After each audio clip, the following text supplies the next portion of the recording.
sometimes I think the hardest part about a changing season is that we don't know that we're in the middle of one. And if we don't know that we're in the middle of one, then it's very hard to adapt to what I say, wear the right clothing for that season. So today we're going to be talking about how to find your season, the key indicators of if you are in a transition or you're right smack dab in the middle of a season, and what you can do to really maximize what you should be doing to, just live your best life and truthfully be the most prosperous in the 5 areas that we always talk about on the podcast for each of those seasons. So take 2 seconds and share this with a couple friends who definitely need to hear this. And with that, we will dive right into this week's episode. Okay, so like I said, today we're going to be talking about how to navigate your season. And I was really inspired by this as I was kind of doing my content planning for the week and for the month. I made a post about this with a cute little graphic that you guys will see before this episode comes out. Grammar. And I was really excited about it even myself, God always walks me through things about a couple months before, I would say a season, for lack of a better term, or 2 before a lot of my clients walk through it. And I'm really grateful for that because you can't lead people to places that you haven't had breakthrough in or haven't had victory in yourself. And a lot of times I think as leaders, we want to boldly go where no man or woman has gone before. But sometimes it's really frustrating even when you are that person kind of going out in front, taking all the hits and being the trailblazer. I know for me, something that slowed me down a lot in my life has been thinking that I was in what I call a push season 24/7. And so this summer, actually, something that I really worked on and I'm still really trying to work on is properly not just navigating, but acknowledging and identifying what season that I'm in. Because when you identify the right season, you are able to maximize that season to its fullest potential. So I'm going to give you a quick reason or a quick example of that. And then we're going to get into the 4 seasons and how you can maximize each of those. This is a really, really great episode for people who may not even, you might be retired from pageantry. You might be doing something else with your life. This really collectively is something that we all need to understand for our whole entire life. This is something that affects your financial life, your work, occupation life, your relationships, and certainly your mental, emotional, spiritual life as well. And so we always want to start from the inside out here at Powerhouse to help you find your power as a powerhouse individual. And so that's kind of the perspective that we're going to treat things from today. Okay, so starting with the example, I think I talked about this on a podcast just a couple weeks ago. So we'll do a quick recap, and this is still new information for those of you guys who may or may not have listened to a couple episodes ago.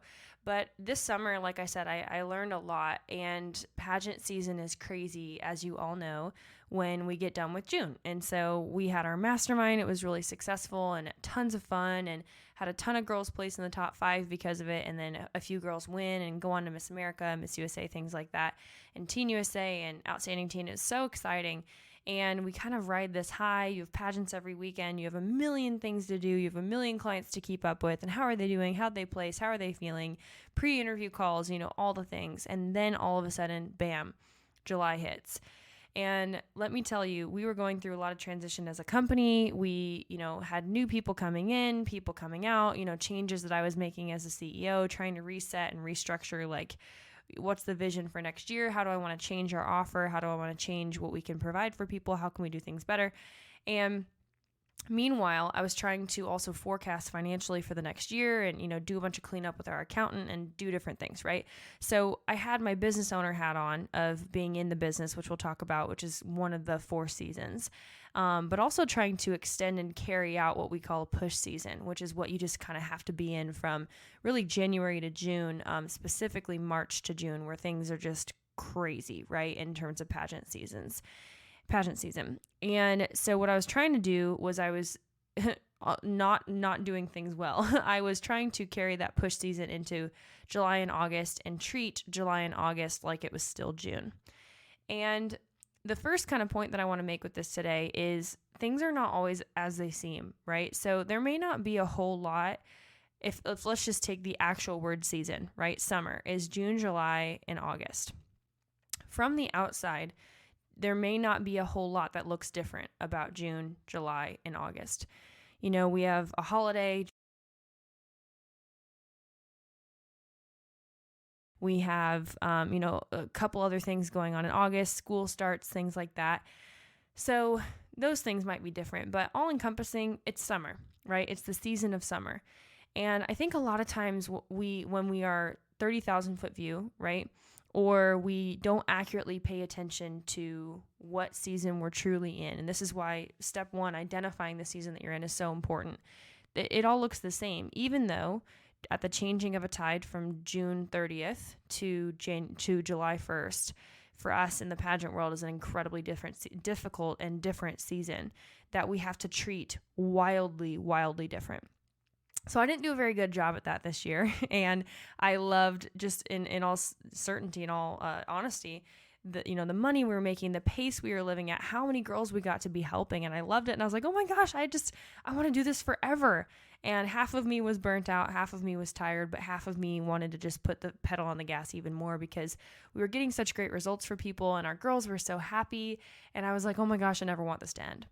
So long story short, obviously when it did not end, obviously, but when all of a sudden the time of the necessity of a change of season happened, which is going to happen regardless of whether you're ready for it or not, it was a little bit devastating to my ego, to my mental health, to my just everything, right? It felt like I ran into a brick wall and I didn't assess the season very well.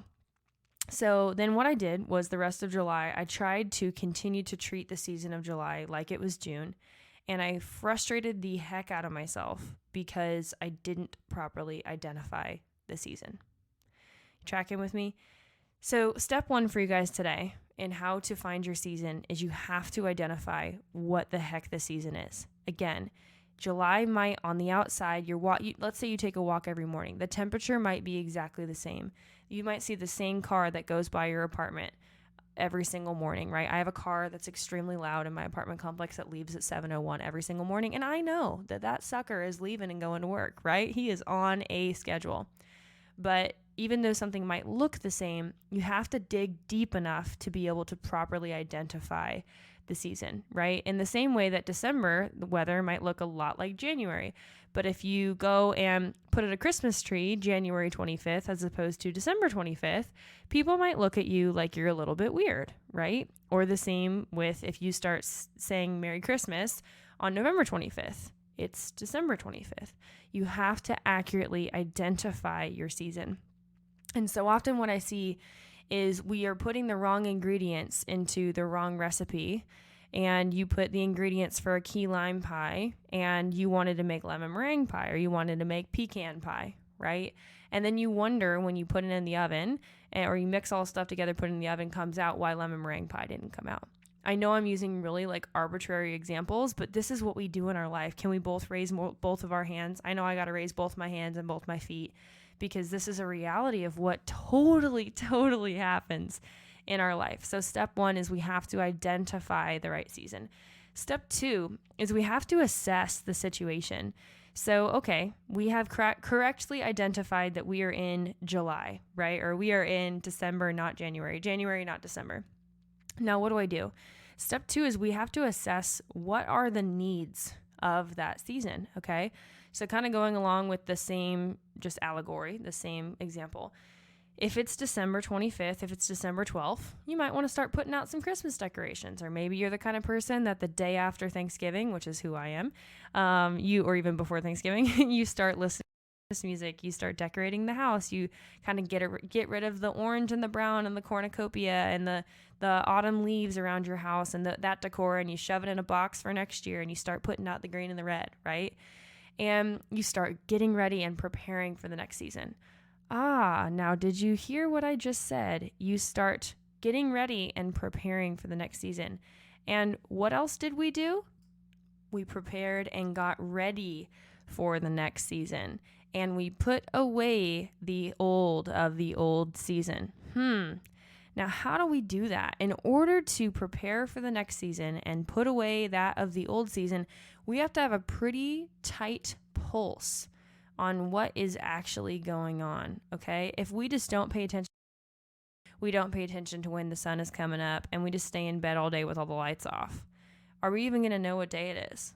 No, probably not. Your circadian rhythm's going to get off after a while. And actually, I don't know why I know this, but they say that it takes about 3 days without the rhythm of knowing time to go absolutely mentally insane. It was a YouTube TV show I watched one time. Without human contact and without specifically knowing what time of day it is, you go crazy after 3 days. Okay? Stuff is how we were literally designed by God. The Bible says that there's a time and a season for everything in Ecclesiastes. Y'all can go look it up, okay? But it is so important to be able to have such a tight pulse on something that you not only can identify the season, but you also have prepared in advance to be able to enrich the next season by being able to assess the things that need to happen to be prepared for that season, okay? So maybe you start tracking, your mood. Like, Lord knows every 28 days something happens in a female's brain where you just get a little bit crazy, right? I actually have to do that in my own life where I'm like, okay, feeling a little emotional today. Let's check where I'm at in the whole cycle, And that sounds kind of crazy, but legit.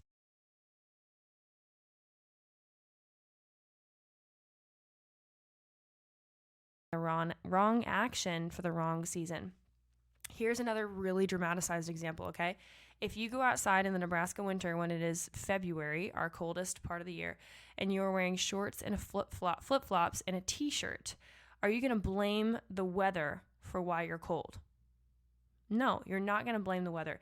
Some person driving by is going to probably have some chaste words for you and maybe some interesting hand gestures because they're wondering what the actual heck you are doing, right? And that's not the weather's fault. You did not accurately identify, assess, and prepare for the season that you were in. It is no one else's fault but yours, okay? Again, let's take it back though. I am not the best at this. It is difficult. It's really hard because I think when we're in particularly a push season, which we'll talk about in a second, the different seasons, and times are good, right? Of course we want those mountaintop seasons to last forever. But there's a reason why for every hill there's a valley and every valley there's a hill, right?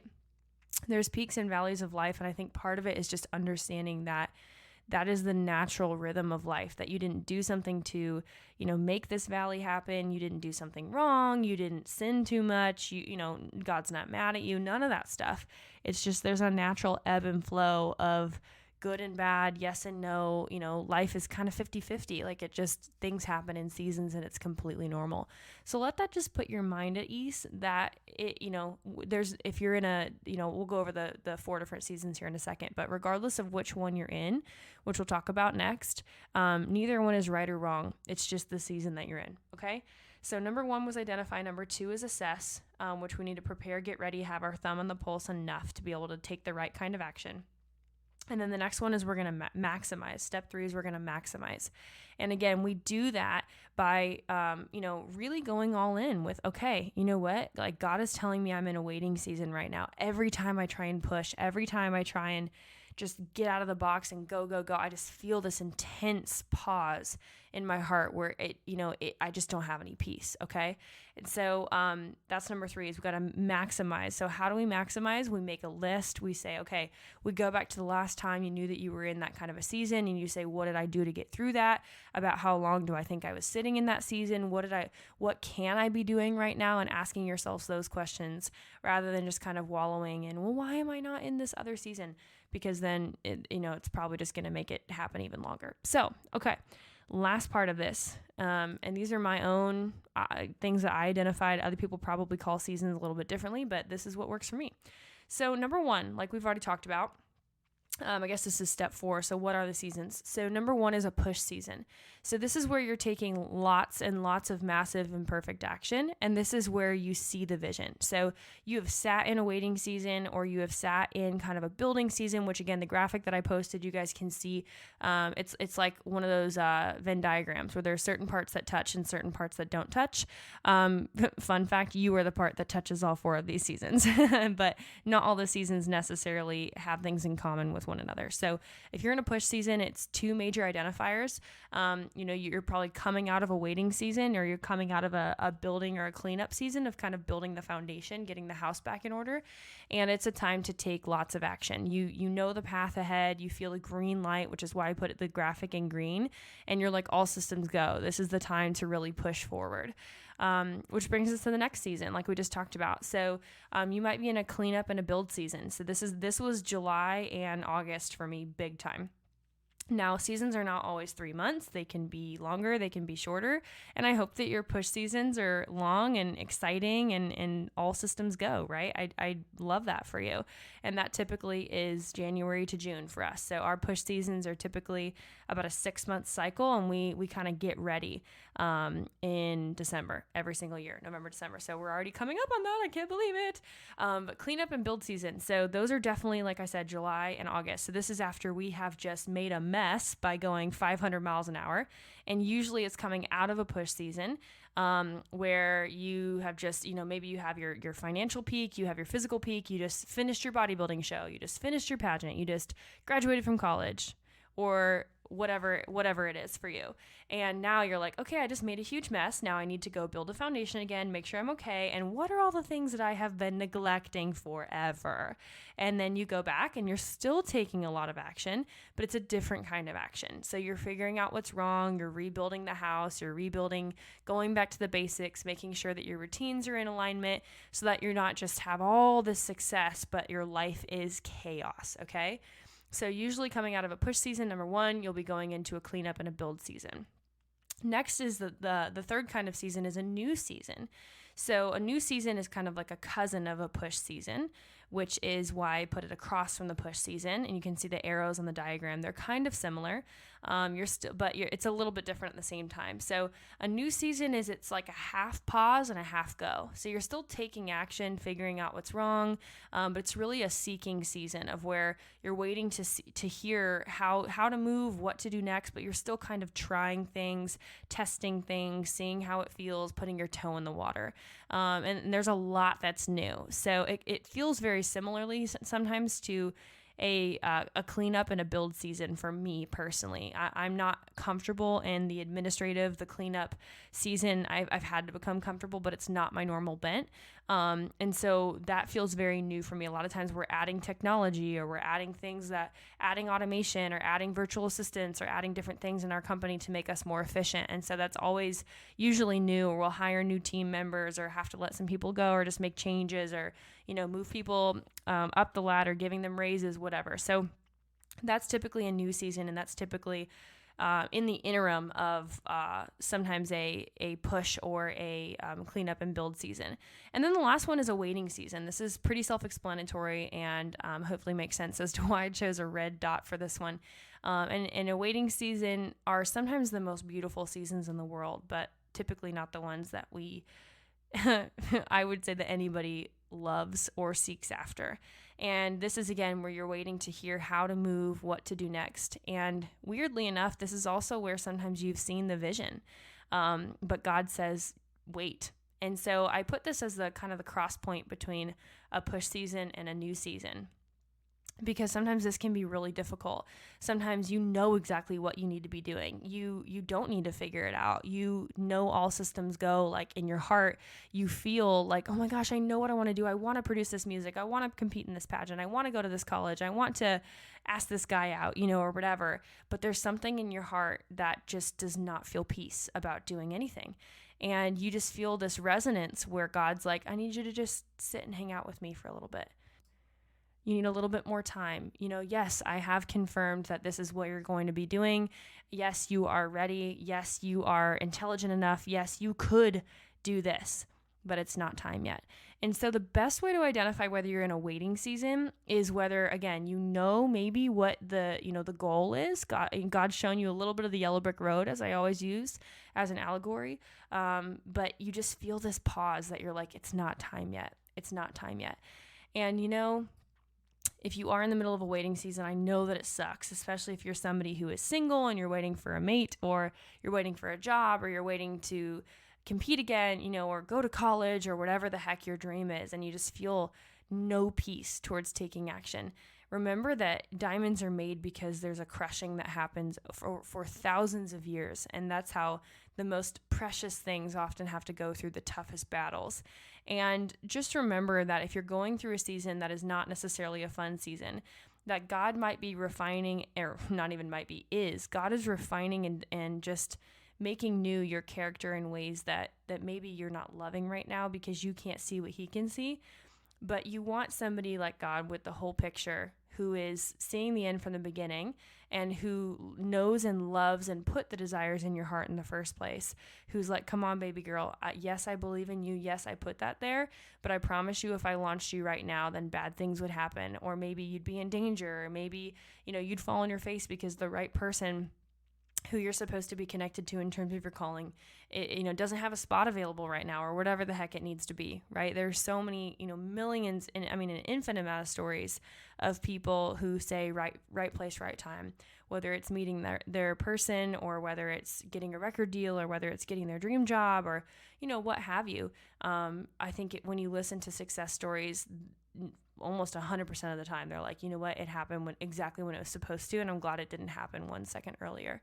So I hope today that this podcast can really just encourage you to sit in your season and to accurately figure out which season that you're in right now, and just to feel okay in that, and to feel peace in the fact that you don't need to be in all 4 seasons at once. You're probably in one of the 4, and you're exactly where you're supposed to be.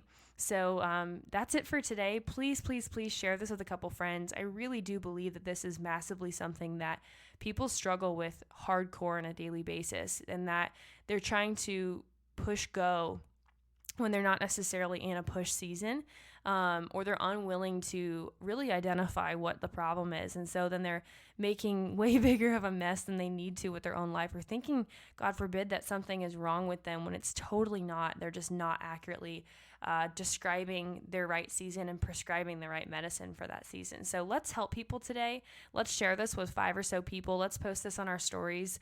You guys can share this graphic. I think it's a great graphic that will intrigue people, but we just really want to get this in more people's hands and keep this free for you all, because we know that this is going to help people and help to improve their lives on a daily and minute by minute basis. So thanks so much for letting me be your coach today, and feel free to binge listen to other episodes. And if you are a pageant girl and you're not in our Pageant Winner Secrets group yet, we let about 10 girls in per week right now. We are steady streaming it on purpose to keep the quality of the group greater than the quantity of the group. And so if you're one of the first 10 people to join this week, then we will let you in. Otherwise, you'll have to wait till next week. So there is hours and hours of free pageant training in there on interview, mindset, branding, onstage question, and stage presence. And we'd love to have you be part of the fam for free. All that info is in the show notes as always. So go share this with a couple friends. Thanks for spending time with me this week, and we'll see you next time. Bye. Hey, Coach Megan here. Do you want to join the #1 place where pageant winners are sharing all their secrets? Then join our free Facebook group now. Inside, we'll teach you how to win your pageant interview, dominate your onstage question, and master that pesky mindset too. It's all inside of our free Facebook group. So grab those trainings now. Just click the link below in our show notes, and we can't wait to see you there.